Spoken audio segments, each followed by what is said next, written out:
Going around United States, just got back today, nearly 9,500 miles on the motorcycle. And I thought I was living life. It would be so interesting to hear from you, what you have made out of this lockdown. The most important thing right now is stay alive. Ensure everybody around you stays alive. But when you look at things like Black Lives Matter, I just want to have your take on what is happening. What you need is an overwhelming sense of humanity. Have we locked it up inside or have we kept it active? Namaskaram, KG. What, knocking off all the wickets, man? What are you doing, huh? I'm Spare the trying. Chennai Super Kings, huh? That's what you said. They've Doing been great, winning. man. Congratulations for being the highest wicket taker. Congratulations, great job. Nice shades. I've been on a journey for last 36 days on a motorcycle. Just got here about 3 hours ago. I heard. I've been crisscrossing, going around United States, just got back today. And how was it? Oh, it's been fantastic. We captured a lot of video, we're doing some work with the Native Americans and stuff, but it's been spectacular. Actually, Casey told me about that. What exactly is that though? Just if you don't mind giving me you don't have to talk too long about it. This was titled as Exploring Spiritual America. So we connected with all the Native American nations. Actually, most people would not know that there are over 500 Native American nations of the past. Yes. Well, they have all become reservations today, but still they exist, they maintain a certain status, and they have their own spiritual process, their culture. Each one of them has their own separate language. Like in Africa, each tribe has its own thing. I don't know to what extent it is preserved in Africa today, but these people are striving to preserve it. So my effort was one thing, to bring the spiritual dimension of their life back into thing, because one very, very relevant factor in their spirituality is, these are people who did not live on the land, they lived as the land. They are the land, like that they lived. For them, ecology is not a textbook, it lives in their hearts. So I thought bringing that forth for today's generation and tomorrow's generation, it's very important. Apart from that, for most people in the world, Native American person means they know Native American people only from the Wild West movies, where they're always screaming on the horses and shooting at somebody. So that is not what they are. They were evolved societies, they had cities of their own. There were cities where there were up to 40,000 population at one time. I'm saying that is the level of organization and civilization that had happened. There was proper education, there was even higher education for men and women in some of the tribes. Each one of them has a different language. It's an elaborate process. The entire continent is full of such people, and they've lived here for over 40,000 years. The recorded aspect, the archaeological thing says, up to 40,000 years, definitely they were here. They could have been here even before that.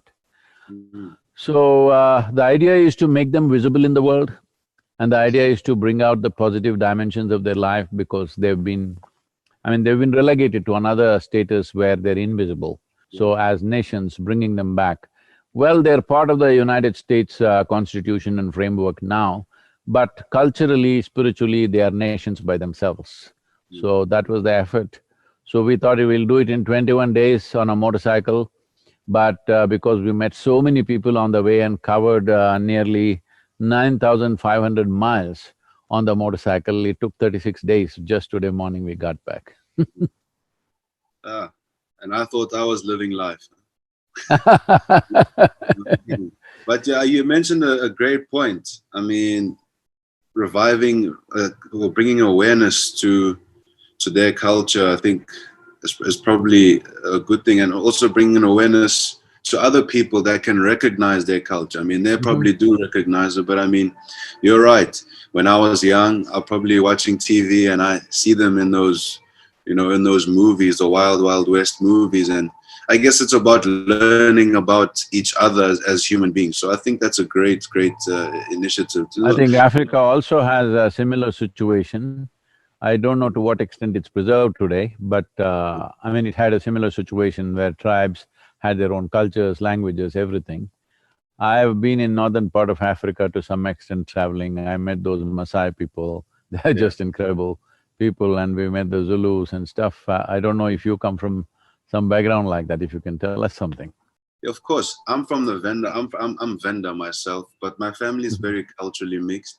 I would say in South Mm. Africa, uh, we speak our native languages. South Africa has Mm. 11 languages, and people in South Africa are quite rooted in their culture. But if you have any ideas and you want to come on board, and it's all about learning, right? Everyone can learn from each other. I mean, being at the IPL as well, I learned a, quite a few things about Hinduism.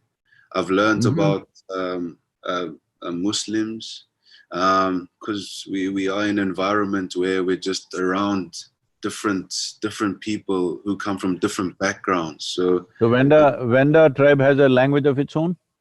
yes, it does. What's It's it called called? it's called Venda. Oh, So okay. yeah, it's called Venda. So Yeah, on the it's cricket field, you can curse people in your language, nobody understands.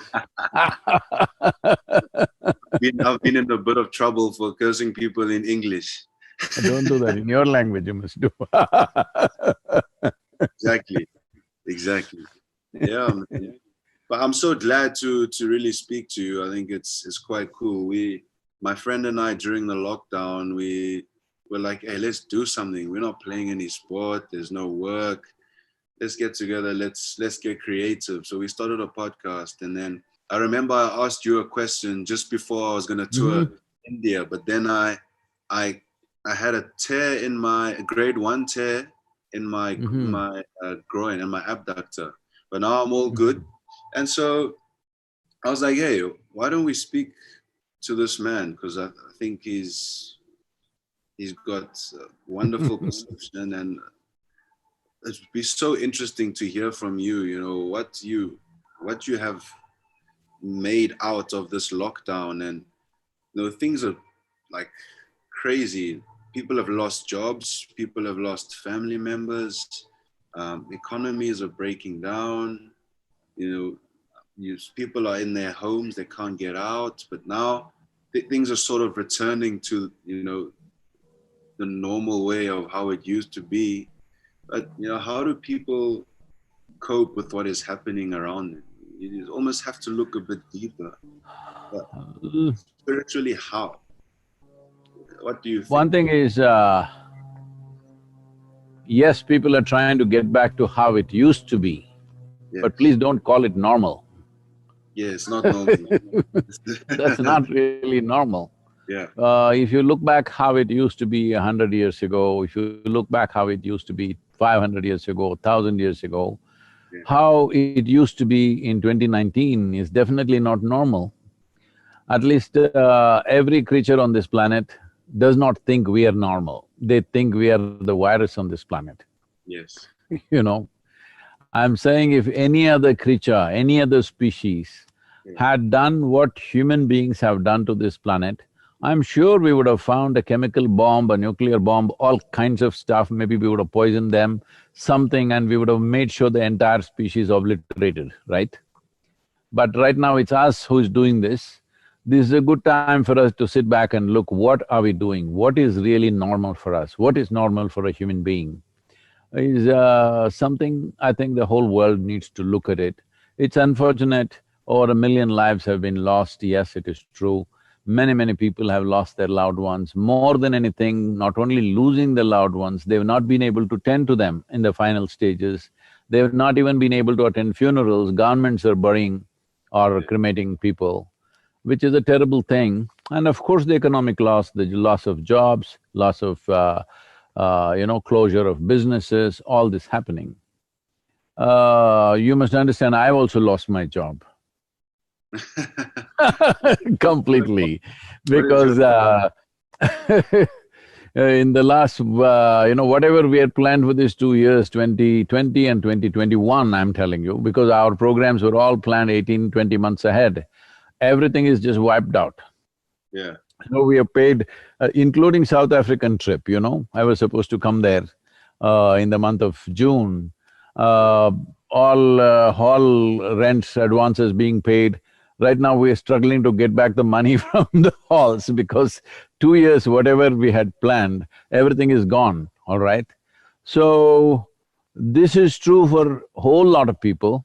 Yeah. But it's for us, either when outside situations do not go the way we expected them to go, this is the time for human beings to dig deep inside and see in what way we can break our limitations and do something absolutely new, something innovative, something… This is the time to explore human genius. When everything is going good, you don't have to. You can just go like a standard person, all right, whatever you call is normal. I don't like to be normal because normal people don't do anything significant. Yes. So, this is the time for everybody to dig into their genius. This is the time for everybody to turn inward and question, what is my life about? What is this all about? Because we are just here for a brief amount of time. In this time, it's very important, at least we are crystal clear, what is it that we want to do with this life? Where do we want to invest this life? This must be clear to every human being. Unfortunately, I would say 90% of the people have no clarity about where they want to invest their life. Simply by chance they've gotten into something, because they have a qualification they're doing something, because they were in a place they've gotten into something. Outside influences are determining what we're doing. This is not the nature of the human being. It's human consciousness which must determine how the outside situation should be. But right now we are allowing outside situations to determine how the human consciousness should be. This is a tragic situation for humanity because it's only a human that we call as a being, all right? We don't call your African lions as lion beings, we don't call elephants as elephant beings. You can't call even a rhinoceros a being, all right? Yes. You call only a human a being Yeah. because this one is supposed to know how to be. Yes. If you know how to be, what is the problem? If you really know how to be right now, what is the problem? If you know how to be, you will keep yourself in the best possible way right now, whatever the situation. It doesn't matter what is the situation. Whatever the situation, you will keep yourself in the best way. Right now, this virus has come compared to what generations of people have gone through. Let's say you look back on the last 3 generations, let's say in the last 100 years, what people have gone through. They've gone through World War I, they've gone to World War II, they've gone through Spanish influenza where millions of people died. I don't know what's the number, but a very big number died. And they didn't have medicines, they didn't have the facilities that we have. Nobody could speak to each other on social media. Look at this, you are in what, Dubai or Sharjah, where are you? Dubai right now, yeah. You are in Dubai and I'm speaking to you here from Tennessee. Was this possible for your grandfather or my grandfather? Could they talk to each other? There's no way. Yeah. So with all this technology, with all this facility, with everything that we have, our survival is better organized than ever before. We should not be complaining. This is the time to dig in and see how life evolves for us, and we must see what best we can do. My only concern is people should not starve in this time. For that, we've been making efforts around our areas, we've been feeding people, 16 to 18,000 people continuously we've been cooking and feeding. Many other organizations, the governments, everybody is doing their bit. In today's world where food is so well organized, nobody should starve to death, that much we must take care. If nourishment is taken care of, you shouldn't be really cribbing about so many things. Other things are there. What we have today, suppose we lose, suppose we have a car, when we lose it, we're crying about it. Well, your grandfather did not have a car and he was fine, isn't it, walking? Hello? So what is the big deal we are making about all this? It's not necessary to make such a misery out of life.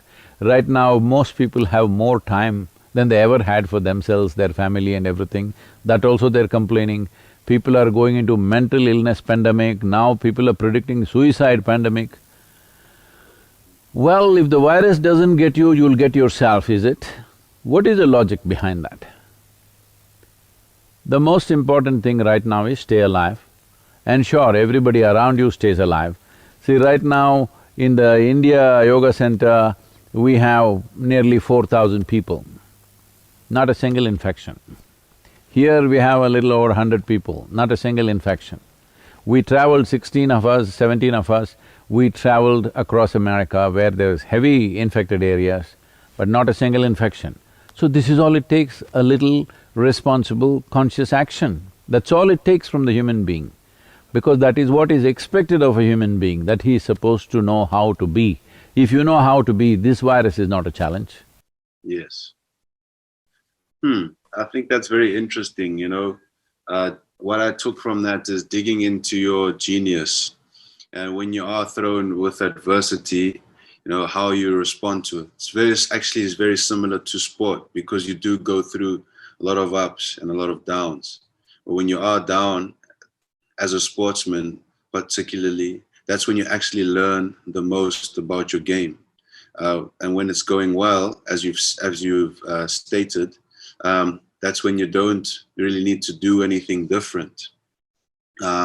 So that's something that people can really take on board. That's really lovely. I like that phrase, dig into your genius. That's really phenomenal. And also counting your blessings, and